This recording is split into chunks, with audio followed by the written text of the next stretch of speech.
You were never even one of us, Madison. Why would you think you deserve any part of the trust? I stood frozen in the middle of the living room, the warm scent of cinnamon rolls still lingering in the air. It was supposed to be a quiet Sunday morning, just coffee and small talk at Grandma June's place. But now, all I could hear was the tremble in Aunt Cheryl's voice and the venom underneath it. Across the room, my cousin Bradley smirked, arms folded like he'd been waiting years to see this day. My Uncle Greg sat in silence, eyes avoiding mine, but his jaw clenched so tight I could see the veins in his neck. The same people who once hugged me every holiday were now looking at me like I'd trespassed. I held my coffee cup tighter, willing my hands to stop shaking. What are you talking about? I asked, barely above a whisper. Cheryl's lip curled. Oh, don't act surprised. We all know Grandpa only kept you around out of pity. And just like that, the foundation beneath my entire life cracked. My name is Madison Clark, and I was 28 when I found out my family thought I didn't belong, literally. I grew up in Charleston, South Carolina, raised in a sprawling Victorian home that smelled like old books and gardenias. Grandma June made sweet tea like it was medicine, and Grandpa Walter taught me how to balance a checkbook before I could even drive. I always believed I was one of them, until that day proved otherwise. I wasn't raised by my parents. They died in a car accident when I was 3, or so I was told. Grandma June took me in immediately, never letting me feel the void. She'd hold my hand and say, "You're Clark, baby girl. In blood or in bond, you're ours." That bond was my anchor. I helped Grandpa Walter plant tomatoes every spring. I stayed up late baking holiday pies with Grandma. I spent every summer cleaning out the dusty attic with Uncle Greg, who once told me, "You're the only one who gives a damn about this family's history." And I did care. I majored in business law because Grandpa said one day I'd help manage the family trust, the one his grandfather started with oil money and passed down like sacred scripture. I even put in long hours helping Aunt Cheryl file documents for the trust's yearly audits. I never asked for much. I wasn't flashy like my cousin Bradley, who flaunted his designer watches and showed up late to family meetings, smelling of tequila. I wasn't cunning like my cousin Natalie, who once tried to lease a family-owned property behind everyone's back. I just worked, quietly, consistently, because I believed I belonged. The most vivid memory I have is sitting on the porch swing with Grandma June when I was 16. She looked at me and said, "You've got a lion's heart, Madison. Someday, they'll need your courage more than they realize." I thought she meant I'd be the glue to hold us together. I didn't know she meant I'd be the one they'd try to cut out completely. I didn't scream. I didn't cry. I just reached into my tote bag and pulled out the leather folder that had lived beneath my bed for the past 6 months. "Before we go any further," I said, my voice steady, "you might want to take a look at this." I laid the folder flat on the table. The gold notary seal shimmered under the morning sun. Aunt Cheryl leaned over it first, her smugness flickering. She opened the flap, pulled out the stack of documents, and went pale. "What is this?" Bradley scoffed. "It's the amendment Grandpa Walter signed 6 months before he passed," I said calmly. "In front of 2 attorneys, a family court judge, and yes, a licensed psychologist. All legally filed. All binding." Greg's hand shook as he reached for the next page. "In this version of the trust," I continued, "I've been named successor trustee. With full authority." Cheryl slammed the folder shut. "That's not possible. He would never." "He did." I looked at each of them. Because he knew what was coming. He knew exactly who each of you really were. For a second, all you could hear was the soft tick of the antique wall clock behind me. I leaned back in my chair, letting the silence settle like dust. "I'm not going anywhere, but some of you might want to start packing. You forged this. You had to." Cheryl snapped, her voice shaking now. "There's no way Walter would give you control." I didn't flinch. "You were too busy counting your future money to notice he was watching you." Bradley snatched the folder from the table and started flipping through the pages like he could will them to disappear. "There's got to be a mistake. Grandpa hated lawyers. Why would he make you the one in charge?" "Because I was the only one actually listening to him," I said, locking eyes with him. While you were skipping trustee meetings to party in Miami, I was the one driving him to chemo. I was the one taking notes on what he wanted for the future of this family. Greg finally spoke up, his voice lower but heavy. You kept this secret for 6 months. I honored his wishes. He asked me to wait until things got loud. Well, they're loud now, Cheryl growled. Cheryl moved to stand, but Lisa, Bradley's wife, spoke for the first time. Maybe she's right. Everyone turned toward her. Lisa looked nervous but resolute. Walter told me once, when we were walking out of the garden, that he didn't trust you too with leadership. That he was scared you'd sell off everything the second he was gone. Bradley stared at her, stunned. You knew? I suspected. And honestly, I hoped it was true. Unbelievable, Cheryl muttered. You all talk about legacy like it's a piggy bank, I said, rising to my feet. You never cared about the land, the homes, or the tenants who rely on our rental properties. I do.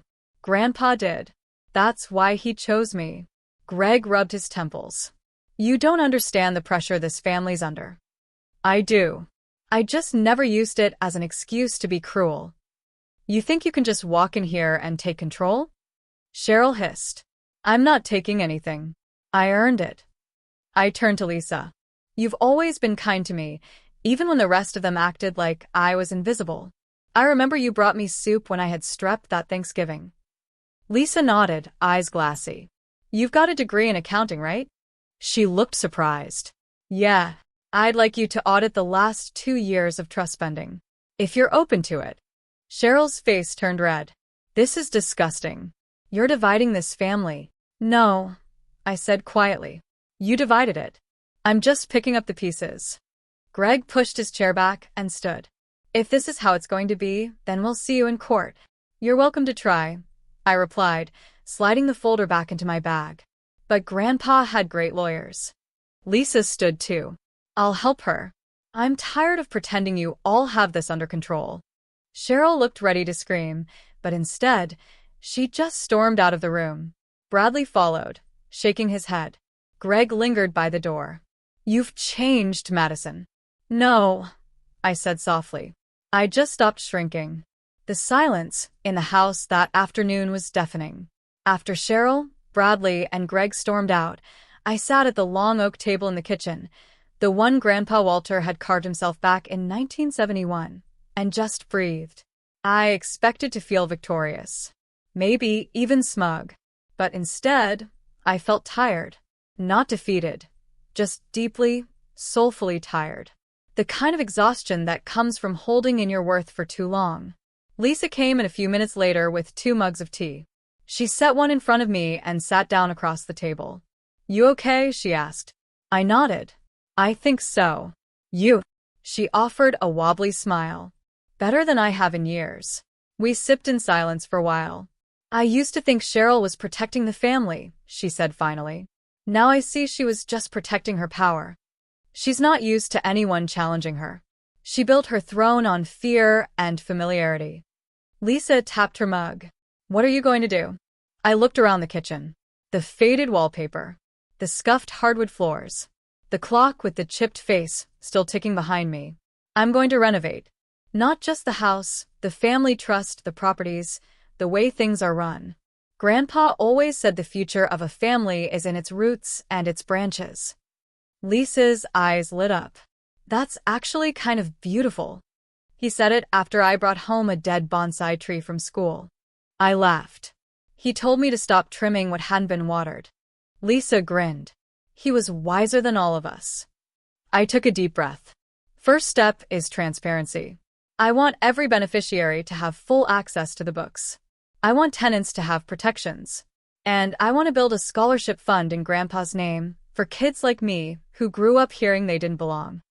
Lisa reached across the table and squeezed my hand. I'm in, she said. Let's do this together. 2 weeks later, I stood in front of the trust board with Lisa beside me.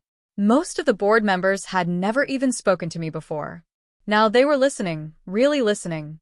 I laid out my plan, financial audits, ethical property management, charitable giving, and yes, an option for Greg, Cheryl, and Bradley to remain involved, as long as they abided by new accountability standards. Not because I owed them, because I refused to become them. One of the older board members, a woman named Eleanor, gave me a long look. Then she smiled. Walter would be proud. That weekend, I visited the assisted living center where my old neighbor, Mrs. Howard, lived. She used to babysit me when I was little, made the best peach cobbler I'd ever had. I found her sitting on the porch in a cardigan the same shade as honeysuckle. "Madison," she beamed. "You finally got him, didn't you?" I laughed. "Something like that." She took my hand. "Your granddaddy used to say, some folks are born with keys in their hands. Others have to build the lock first. You built the lock, baby." That night, I sat in the garden, wrapped in Grandpa Walter's flannel jacket, and let myself cry for the first time in weeks. Not out of sadness, out of release. It hit me all at once. I wasn't here just to fight. I was here to lead. 3 months later, the estate was unrecognizable. The paint was fresh. The gardens bloomed again. A community center named Walter House opened in one of our unused properties, offering legal aid and tutoring. Lisa now managed our financial reporting. And Cheryl? She kept her distance. But I'd heard she started volunteering at a housing nonprofit. Bradley apologized twice. I didn't let him back into the trust yet, but I saw a shift in him. Maybe losing power gave him a chance to grow. Greg sent a handwritten letter. It said, "I didn't realize how much I resented your peace. I'm learning. Thank you for leading with dignity." I folded it and placed it next to Grandpa's pocket watch. One afternoon, Lisa and I were going through the attic when we found an old, yellowed envelope marked, "For Madison, when she's ready." Inside was a note from Grandpa. "The world will tell you what you aren't. Tell it who you are. And when they say you were never one of them, smile. Because that means they never saw your power coming." I smiled, holding the paper to my chest. Yeah, they said I was adopted. Now I controlled the future they tried to gatekeep. It's been 6 months since that day in the kitchen, the day I calmly slid that folder across the table and took back what they swore was mine. Now, I wake up each morning to the sound of wind chimes instead of slamming doors. I walk through the same halls that once echoed with judgment and entitlement, only now they hold the quiet hum of healing. The estate has transformed. Literally. The old barn, which once stored broken furniture and forgotten heirlooms, has been converted into a multi-use space, a community garden out back, a resource center inside. We named it Walter Roots, in honor of the man who raised me with more love in his fingertips than some people offer in a lifetime. I host Saturday workshops there, financial literacy, estate planning, home ownership. The irony doesn't escape me. The girl they claimed didn't belong is now teaching others how to own. And people come. Strangers, neighbors, even cousins I hadn't seen in years. They listen, they ask questions, they stay after to talk. It's more than I ever expected. It's a quiet kind of power, the kind that doesn't roar but builds. One Sunday afternoon, I walked past the main house to find Cheryl in the garden. She was kneeling by the hydrangeas, the same ones Grandma Eleanor planted decades ago. She looked up, shielding her eyes from the sun. "I figured you'd have security escort me out. I figured you'd show up eventually," I replied. She stood slowly, brushing dirt off her jeans. "I'm not here to argue." "Good." There was a pause between us, awkward, but not hostile. "I saw what you did with the trust," she finally said. "It's impressive." I didn't respond. "I was scared, you know. Scared that if you were really part of this family, I'd lose everything I thought gave me worth." Her voice cracked slightly. "But turns out, I was already lost." I nodded. "You don't have to stay lost, Cheryl. Not unless you want to." She blinked, visibly stunned by the offer. "I'm not giving anything back," I said firmly. "But there's space if you're willing to earn it." She looked down at the flowers. "I'd like that." I walked away before the tears in my eyes could fall. That was the most honest conversation we'd ever had. Lisa flourished. She left Greg 2 months ago. moved into a sweet bungalow on the edge of town, took a job as director of community strategy for the trust. Her laughter returned, stronger, freer. One evening, as we walked through the renovated community kitchen, she said, "You know what I realized, Madison? You weren't the black sheep. You were the blueprint." I smiled. "Then let's draw a new map." I kept my promise to Grandpa Walter. The scholarship fund opened last week. First recipient, a quiet, brilliant 17-year-old named Marcus, whose mother worked 3 jobs. When I handed him the acceptance letter, he cried into his hoodie. I cried, too. Later that night, I placed one of Grandpa's old cufflinks into a glass case by the community center entrance. Beneath it, I added a brass plaque. "Legacy isn't what you leave behind. It's what you set free." I was sitting on the front porch yesterday when a little girl walked by with her father. She looked up at me and waved. "Hi. My daddy says you're the boss here." Her father chuckled nervously. "She's got a big mouth." I laughed. "She's not wrong." "Is it true you weren't born into the family?" the girl asked. I thought about that for a second.